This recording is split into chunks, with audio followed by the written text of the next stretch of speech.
Salut à tous! Alors aujourd'hui j'aimerais vous partager une des astuces bien-être que je mets en place en ce moment et qui me permet un petit peu de booster mon système immunitaire. Alors tout ce panel d'astuces que je vais vous présenter, en fait c'est des choses que j'ai expérimentées moi-même.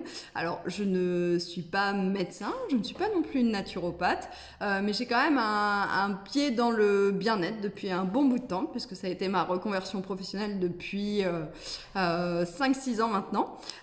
Et du coup, ce sont des techniques en fait que j'ai mis en place lors du premier confinement et qui, je trouve, ont très très bien fonctionné pour moi. Elles m'ont vraiment permis de booster mon système immunitaire et de faire en sorte que je ne tombe pas malade. Parce que généralement, voilà, quand l'hiver arrivait ou quand on passait à l'automne, j'avais plutôt tendance à tomber malade. Et là, je suis restée en pleine forme. Donc du coup, c'est vraiment quelque chose que je voulais partager avec vous.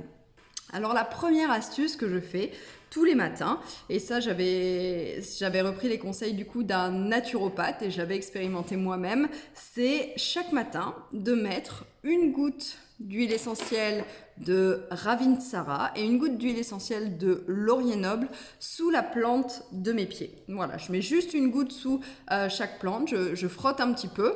Et je passe la journée avec ça et je recommence le lendemain matin. En fait, ces huiles essentielles ont vraiment des propriétés antivirales, antibactériennes. Et du coup, en fait, ça nous permet d'une certaine manière, nous protéger, de booster un petit peu notre système immunitaire aussi.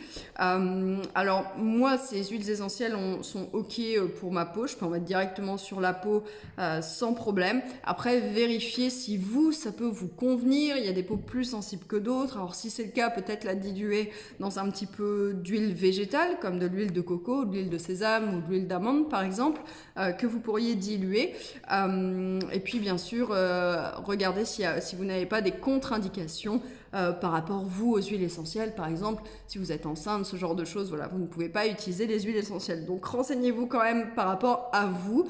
En tout cas, moi, c'est une technique que j'utilise et qui me fait énormément de bien en fait. Et je fais ça tous les matins. Voilà, n'hésitez pas à nous dire si vous avez pu l'expérimenter au bout de quelques temps, ce que vous en avez pensé. Et on se retrouve demain du coup pour le deuxième conseil, la deuxième pratique que moi je mets en place dans mon quotidien. À très vite!